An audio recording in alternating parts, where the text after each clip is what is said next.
It feels to me like when I try to meditate and I'm just it brings home how impossible it is to, there's just one thought after another, after another, after another. And it feels like that around this is how noticing scrambling, noticing that intent to get something is just, I just, it just is a continual failing in the sense of, yeah, there I am again. I can see that this attempt is not a, yeah. And I appreciate the being aware of it. And it also feels kind of like,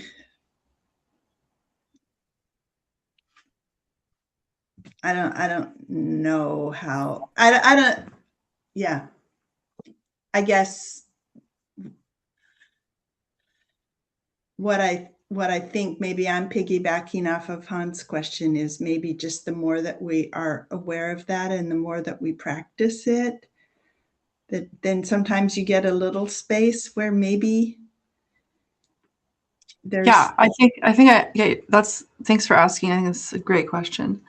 And I think this is something I feel very passionately about because but I also think it's kind of hard to articulate this move. So we practiced in week 2 noticing scrambling, and I really wanted that to be an emphasis in this closed group. Notice that you're scrambling, because that's a very important step. But then in this is not like the thing you always have to do stemless. It's just that what I'm the steps that I want to explain right now are what have really, really worked for me. So the first step is to notice that you're scrambling. But if you only stay on that step, I it's kind of a dead end. You just keep noticing all the symptoms of how you're scrambling, and they just keep going and going, and you're like, "Oh yeah, here I am scrambling again." Weirdly, the second step that has been very effective for me is the projection step, where instead of looking at yourself and the symptoms of your scrambling, like your feelings of anxiety, your mental activity, all your stress, you look at the dream you're in that moment. What is as if you were able to lucid dream? What is the texture of this nightmare? Is there a purple elephant in front of me? Is my dad barreling down a hallway with an axe? I don't know. But you want to switch your view from yourself and you're scrambling to the situation you're in that you believe you're in. And actually, if you can recognize the way that it's a bit of a cartoon by making it even cartoonish, it's quite helpful in waking up from it. So that's a reason that imaginal language can be really helpful. So, like an example, I'm in a stemless session. I'm feeling very frozen. I'm feeling very stuck. I'm trying really hard to think of something to say. I'm noticing my scrambling. That's step 1, right? I've noticed my scrambling. I'm super aware of it. So now I want to do step 2, and I want to look at who are these people to me that makes this the right response. So that includes self-compassion as well. I'm setting aside the part of scrambling that says, I also know that I shouldn't be doing this and I should be chill and I should be calm. That's a whole nother symptom of the scrambling. And instead I'm assuming that I'm having a reasonable response to my situation, the situation I'm perceiving, the meaning that I am making of the world, the dream that I'm dreaming right now. So step 2 is to assess, what is this dream? What is the situation that I'm in that's causing me to be having to panic right now? So then I start making statements, maybe out loud, maybe not out loud, about the world outside of myself. That's when I start saying things like, you guys are going to execute me if I don't get this right. you're the last people on earth, and you're going to kick me out of the fire ring if I don't say the right thing to say. This is the test that my whole life has been leading up to, and I'm about to fail. None of you are real people to me. All you are is judges, and I am on trial for my life. Something about being able to notice the dream that I'm hallucinating and say it in that bold of language can often break the trance that I'm in. So, and it's helpful to put the blame when I'm triggered and I am frozen and I am in fight or flight. I am blaming the world. But the safer thing to do is to just blame myself. So that's when I just bring it all about me. Oh no, I'm just scrambling. Here I am scrambling again, which is all a kind of collapse. Instead of doing that, I'm going to actually look at what my system and my whole psychology is inventing about the world outside of me. I'm going to say it in a way that makes the blame visible. And that allows me to have self-compassion. Oh yeah, that's really what it feels like to me right now. That's really what I'm imagining. I'm really imagining this moment is my one chance to finally be seen.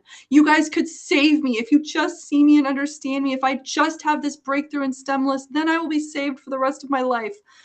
All of those like recognitions of why these moments are creating scrambling can help with letting go. They can help with waking up from the trance of that moment.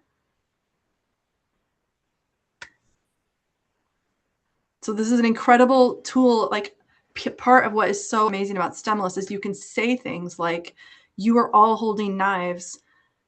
You specifically are going to kill me if I say the wrong thing. And people will not take you literally. They won't try to get to the bottom of it. You can say something like that and have nobody talk about it later. But you can hear yourself say out loud this nightmare that you've just been privately living with. And the fact that you've said it in a context of letting go gives you a shot at actually looking again. Is that true? Is it true? It's not true. Like, it's never been true that anyone could save you, that anyone could permanently condemn you.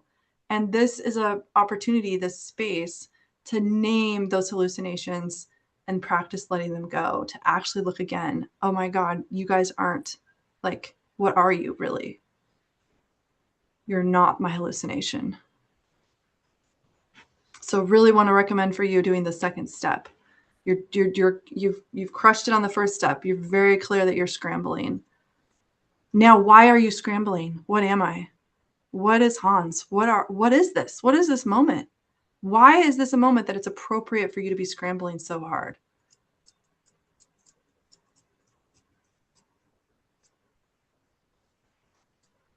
Then you can name either how people are like threatening you or how they might save you. Those are two different like prongs of blame that are encoded in your body when you're scrambling. And part of scrambling is not acknowledging them. And that's why projection is so useful. That was my best articulation of this yet. And I just thank you guys for listening to me. I feel so good about, like, I'm so satisfied that I finally feel like I said that clearly. Assess the situation. Step 2. This is like so important and beautiful, and it can really, like, I'm sorry, I'm so excited. I'm just gonna keep talking. But I have been like very triggered in my real life outside of stemless and been in the mode, the first step. I'm really freaked out. Like I'm feeling very unsafe right now. This is not going well. And then just doing all my techniques to try to manage the situation. And then been invited to do step 2 and been like, oh my God, you're like a monster to me right now. Like that's how you are totally terrifying. And had that been able to break the spell. So it's, yeah, staying in the first step where you're basically just looking at yourself and then you're using all your relational machinery to try to like save yourself. That can go on for a long time versus just trying to cut straight through and notice, oh yeah, I'm just making stuff up about reality right now. And it can be really helpful to use the cartoon language and use the imaginal and practice doing this on the playground of stemless so that in your real life, when you are hallucinating, that you really need to do this thing that later you absolutely know you're going to have to apologize for, you have a better chance at waking up from that.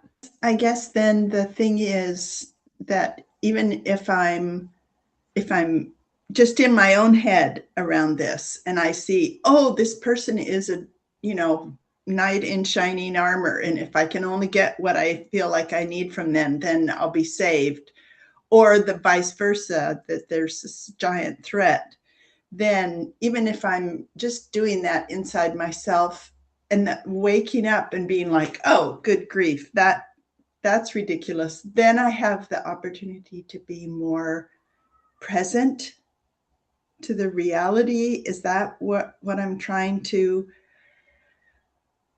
step back from that, recognizing how ridiculous it is, either of those extremes might be, and then is that Well, I think it's not about recognizing how ridiculous the extremes are. It's about literally waking up from your specific, or not even from, but to the specific texture of your dream in that moment. And I would say it's quite helpful to say things out loud. Yes, you can. And that's why I always say stemless is also a solo practice. You can absolutely do this in your head. It's a view practice. You don't need, it's not primarily a relational practice in my mind. I love jamming, but the most important part to me of stemless, I can do absolutely on my own. That said, using the container to say things out loud is incredibly helpful. You can hear, it's easier to hear the ring of truth or the ring of falsehood when you say it out loud. It's easier to get on the beat, and um, there's so much beauty and forgiveness in saying out loud and being forgiven. Saying it out loud as a prayer to let it go and having someone else let it go. Meeting in those places of, yeah, construction. And yeah, I don't know exactly. I don't know enough what you mean by being when you say being present. Um, it's just very obvious to me that, like, I'm looking out the window right now and I'm like, I'm barely seeing the street. Like, I don't think I'm even really seeing it at all. And it's just like, I've seen these trees for, like, it's the tree. So there's a way that we're just always labeling each other and reality as either kind of neutral. So I'm not even really, I'm just numb to it. Or it's like slightly aversive. I need to get away from it a little bit. Or I want something from it. I need it, and all of this is distance, and sometimes like very dangerous levels of distance from the reality that, like, oh my God, I'm here right now with you. You're real. Even as I say that, I'm like, I can feel how far I am from really being in touch with that. Like right now, you're mainly like, I'm trying to talk to you. You're kind of all a group that I'm trying to talk to. And this is means something about me. There's like all that noise.